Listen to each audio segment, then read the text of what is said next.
Hello, welcome back to the Siege of Littleton. Last episode we got some of the most important buildings in the colony up to level 5. It was a big moment, the maximum level for a few very important buildings. But there are more to be upgraded, and it feels like we're on the home straight right now. The finish line is in sight, and I reckon pretty soon we can get to 500 dudes. Let me walk you through some of the upgrades we've done in between episodes. Now first up we have these plain old boring residences. These are the first ones we built, and they only went to level 3. But now look at this, we've upgraded these bad boys to level 4. Not quite 5, because 5 comes with some complications. In fact, let's take a look around the edge of the colony, and yeah, you can see none of the residences we have are actually level 5.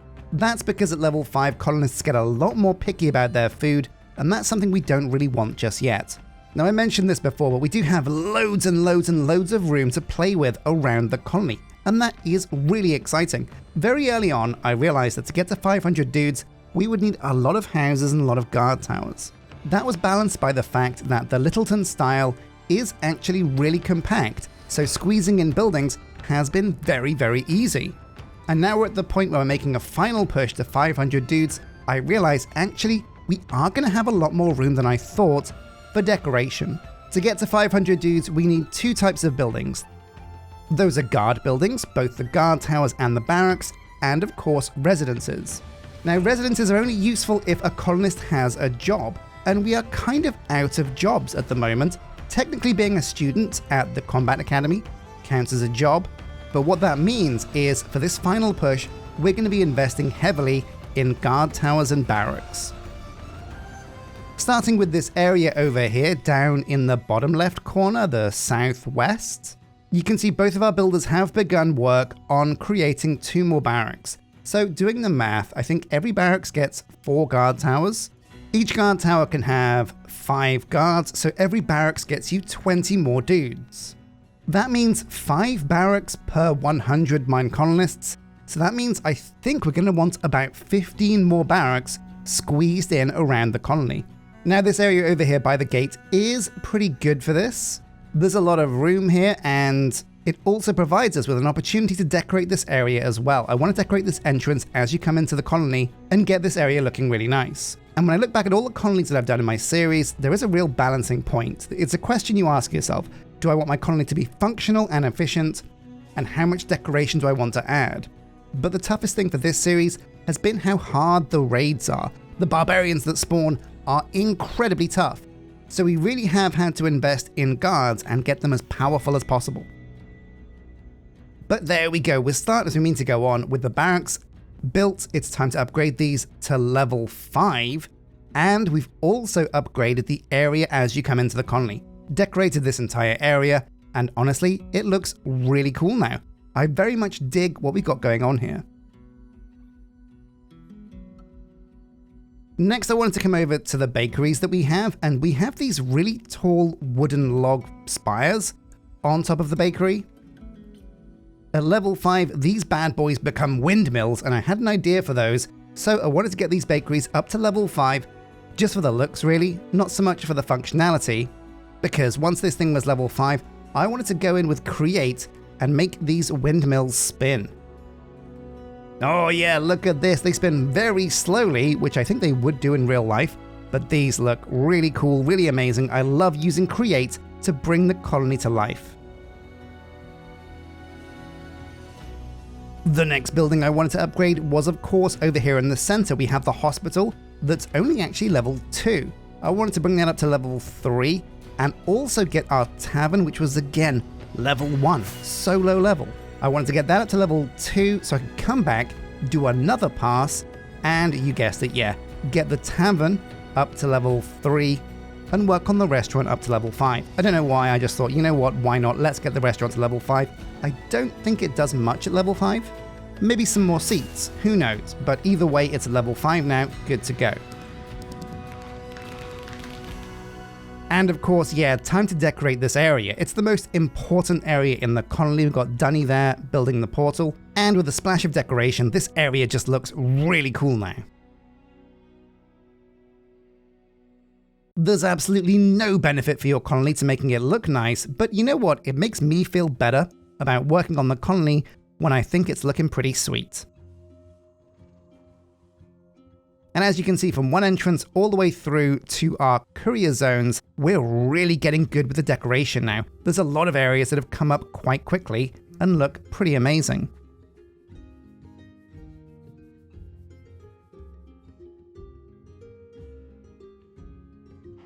And finishing up at the end over here by this pond. Lovely stuff. So what's next on the to-do list? Well, let's jump in and find out. Well, you know what? Let's fix some problems before we get the final raid and go all the way to 500 dudes. I wanted to double check on the blacksmith. This guy doesn't seem like they're working. Now, previously, we'd gone in here and we'd disabled these netherite recipes. But it looks like every time we reload the world, these recipes get re-enabled. So maybe there's another way of doing this. Can we remove these recipes? Yeah, it looks like we can. And we're going to be doing this because, for one, netherite is way too valuable for us to be giving it to colonists. Number two, it does seem like they get stuck expecting netherite when it's available, but it's not available. So these guys are not equipping steel gear. So that should help a little bit. Another thing is, over here at the warehouse, check this out. So we've gone over to stock minimums, and we've made sure there's a minimum stock of like 12 shields, 10 bits of each piece of armor that they could wear, and we'll pick a sword or two as well. We'll make sure there's a few Zweihanders in here. I think we're going to go for steel. We'll make sure there's always 6 stacks of these. That means 6 of them. And we'll also give them a one-handed weapon. So I reckon, ooh, maybe like the hammer, like the battle hammer. Yeah, there we go. We're going to give them the heavy mace, because the warhammer, I think, is more of like a horse weapon. But troops tend to use maces. So we'll go for steel heavy mace, and we'll make sure this is also set to 6. So at all times there should be 6 of these weapons and 6 steel Zweihanders, so our guards will always have something they can come and grab. Pretty important. Okay, well, let's go and check some numbers now. What are we looking at population-wise? What have we exploded into? We've got those 2 barracks now and loads of houses. So what numbers can we push? Oh yeah, will you look at this? Overall happiness is 10. Now, injuries and deaths are always going to be up there because the raids are savage, but it looks, oh my god. More guards? These guys want more guards? We're basically like 90% guards at this point. That's crazy. But look at this, right, so we have 107 dudes. We can go up to 225, and of those 225, I think, yeah, knights, 123 can be knights. So that's roughly like half of our dudes can be guards at the moment. And do you know what? That's actually a little bit low. We were aiming for more like 75% of our dudes being guards. So that's what we're going to try and gun for. And that means we do need way more barracks.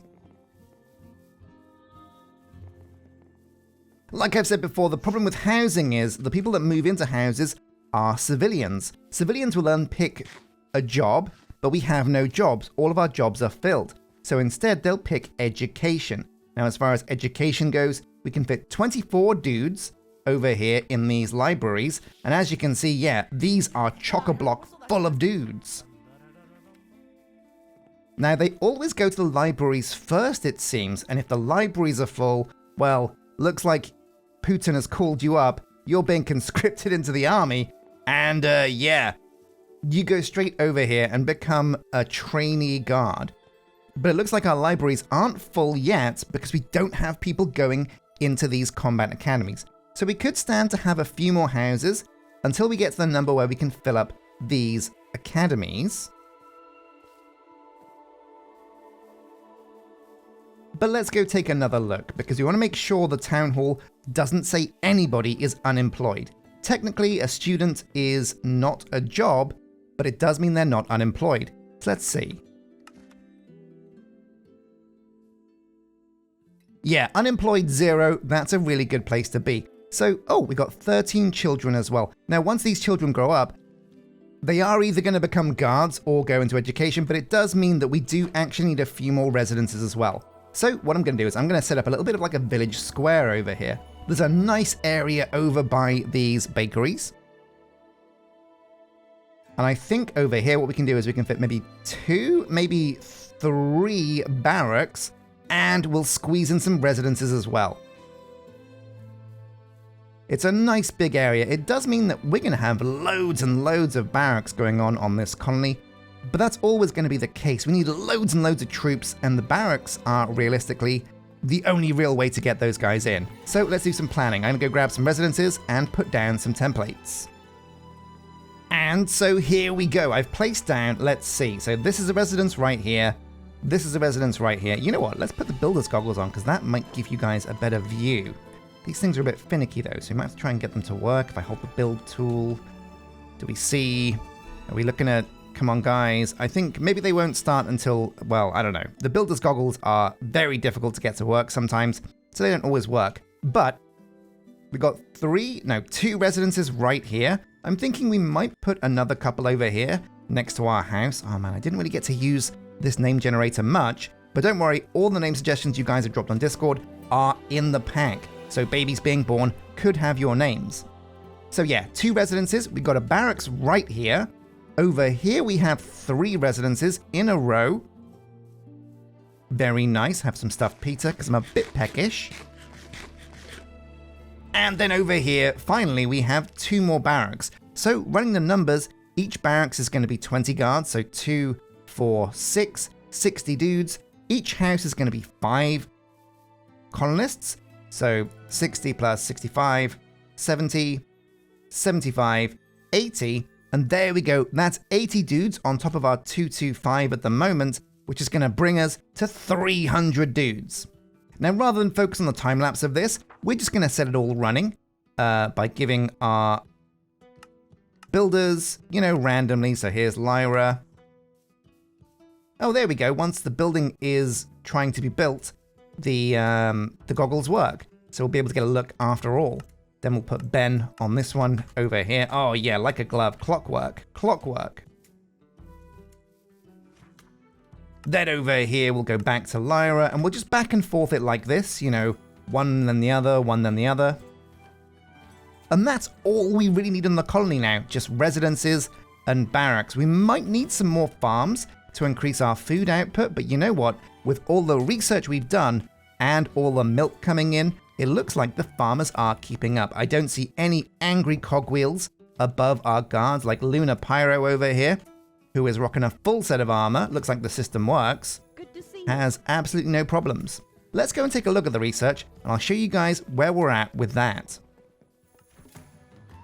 Now, there is some very important research, and we've done a lot. We've got all the way up to 500 dudes. That's pretty big. We've also upgraded our food saturation per meal, because that's actually really big. Food's a big problem on all colonies, and this is the absolute best way to stem that need. We've also gone into higher learning and researched child growth rate. This is better when you're going to have a lot of people moving in, because you want your kids to grow up as quick as possible, because guards are going to die all the time. The other way to go is XP when studying, if you're focusing on a smaller, more bespoke colony where you want very high level dudes. There's a lot of research we haven't done around resurrection chances at the graveyard, and we could also research healing saturation. In fact, that's probably a really good one to queue up, so I'm going to go and grab some golden apples and do that. But that's it for civilian. And of course, we can also pick one of the top level researchers. And it is really difficult to know which one we should go for. Our options are growth rate, no, not really. Walk speed is a really strong one. That would be a serious contender if we could find rabbit's feet, but I haven't found a single rabbit's foot, so we're not doing that. Happiness can be a good one if you're having troubles there, but our colonists seem really happy. Glutton really does look like it's the one for us, 512 cookies, but there's also Guardian Angel, which, whoa, plus 10 HP? That counts towards the guards as well. That could be really good. That's a really big boost. The only other options are more healing saturation, which actually would be really good for our guards. So yeah, golden apples are the order of the day. We'll get that research done. But that's civilian. What about combat? Well, we've done a few upgrades here, my friends. There's still a few researches to go to get our archers and our knights up to, top position. More multi-shot and more blocking chance is pretty big.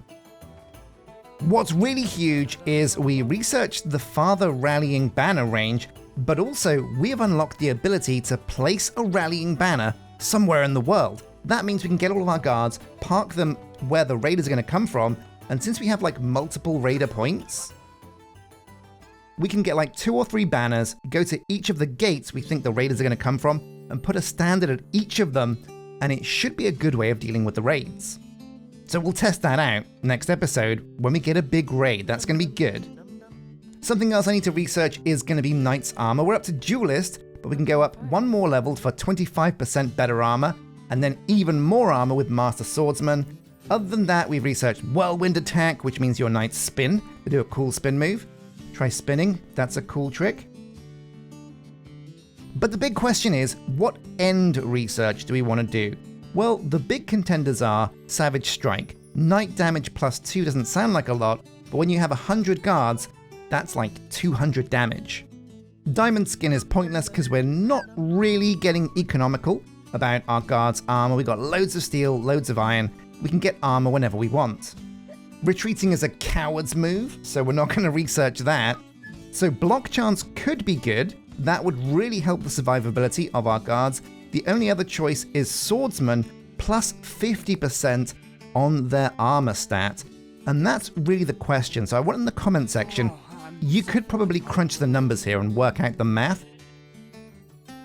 But I want you guys to vote on which you think is going to be better for our guard's survivability. Whether it's going to be Captain of the Guard for an extra 25% block chance on top of the original, or whether it's extra armor plus 50% Master Swordsman on top of the other Knight upgrade as well. So 50% more armor or 25% more block chance. I think it's going to be block chance, but let me know what you think. And then in technology, we haven't researched much. What we have done though is gone down memory aid. This is, oh wow, she built the residence. That was quick. We've gone down memory aid, and this is really huge. Initially, all this really helps with is more recipes, so your, colonists can learn more at their houses. It's good, but not essential. But after that, it becomes deep pockets, which gives you extra 9 slots for every rank. So at the moment, everybody on the colony, every single person, has 18 more slots in their inventory. This is really big for like couriers, builders especially. This makes their job so much easier. It really is the best research in technology, and it's honestly a no-brainer that for our top-level research in technology, we want to be going for even more pocket slots, 9 more pocket slots. The only other options are block break speed, which isn't really that important, more ores, which is good if you use the miner, tool durability, which is economics and trash, block play speed, which is really only good for our builder, or magic compost. Ooh, now that is a serious contender, especially if you have food problems. But oh my god, 2048 wheat seeds? That's crazy. But it's a big boost. Look at this, 25% more crops or 125% more crops. That's nuts. So with this research, we'd never have to worry about food. But with heavily loaded, everything around the colony happens quicker, especially building. So considering we're almost finished with building, I honestly do think magic compost would be the one for us. But that's where we're at with research. Everything's looking pretty roasty toasty. Oh man, that was technical. But you know what? Research is pretty important. It's like the most important thing of Minecolonies. So it is a really good idea to always stay on top of that. What's really good to know though is that our colony really does work. We didn't do anything for this builder, we didn't give her any materials, but still, both of these guys have come over and begun work, and it looks like they've successfully built residences. At level 1, I will agree, but yeah, everything works. This is all going to come together pretty well. Oh, and there we go, Ben finishes on the dot. Couldn't have planned it better. So my dudes, there is one more thing I want to do. We're going to try and build the Fisherman's Hut. Now, we haven't built a Fisherman's Hut yet, and I know what you're thinking. That's insane. Why haven't we built a Fisherman's Hut? It's like one of the most important buildings. Well, you can kind of get away with not having to build the Fisherman's Hut. You can get food from loads of other places. The Fisherman's Hut, though, is really useful, not so much for the fish, but for the other things that aren't fish, that a fisherman could find. There's all sorts of things that a fisherman can grab. Take a look at this. So at level 5 even, yeah, you can find ink sacs, sponges, lily pads, all kinds of enchanted scrolls and tomes, prismarine, which for most styles is essential for getting to level 5, but also bamboo, books. A lot of this can change depending on whatever mod pack you're using, but that's really cool. So the fisherman's hut isn't just for food. So what we're going to do is we're going to break this little wall over here, and I'm going to find a nice little spot on the coast to build our fisherman's hut. The main reason why I'm doing this is honestly because I haven't seen what the fisherman's hut looks like in Littleton style, and since it's got to have like water near it, it's going to look a little bit different. So agriculture, husbandry, fisherman's hut, let's take a look. The fisherman's hut from Littleton. Okay, so it does look like all the other buildings for the most part, but what it has is a front door here. Fitzgerald's Fancy Fishes. Ooh, I love me a fancy fish. And I think we're going to have to lower this because it's got to be on the level with the water. Out the back, it has a little bit of a docks where our fishermen can come and fish. This honestly looks really, really, really cool. It's also really small and very stackable. You could put these next to each other in a long line and get some really efficient fishing done. Now this fisherman is basically the #1 target for when raiders come. He's, it's a dangerous job being a fisherman over here in Littleton, in Dunselberg. And our builders have a lot to be about building. It's going to take a long time for them to get around to here. But level 5, what does this thing look like at level 5? Okay, it's the same building, just with upgraded shingles, basically. A few plants, a few trapdoors around the edge. But this is honestly, yeah, a pretty cool looking building. So we'll queue it up. We'll press tick, and we'll get a builder on this. And when, I guess, Lyra is done with the barracks and the residences, she'll get on over here and give us a fisherman's hut, and we can start getting some fancy fishes from Fitzgerald's Fancy Fishery. Yeah. So my dudes, a massive thank you for watching this episode of The Siege of Littleton. This has been a bit more of a chill episode because it's basically the lead-up, the penultimate episode before what should be next episode, the finale. I think we can get to 500 dudes. What I'm going to do is build some buildings around the colony to make sure we can push those numbers. We'll see what kind of raid we get once we have 500 dudes in the colony. I think it's going to be a big one, but we should have the numbers for Dunselfrenius to fire up her portal, and we'll be able to see where that portal takes us, what the next series will be. I never know where I'm going to land. It could be anywhere, so it's pretty exciting. Anyway, a massive thank you for watching. Don't forget to hit like and subscribe, and I will see you next episode for the finale. But until then, my dudes, take care.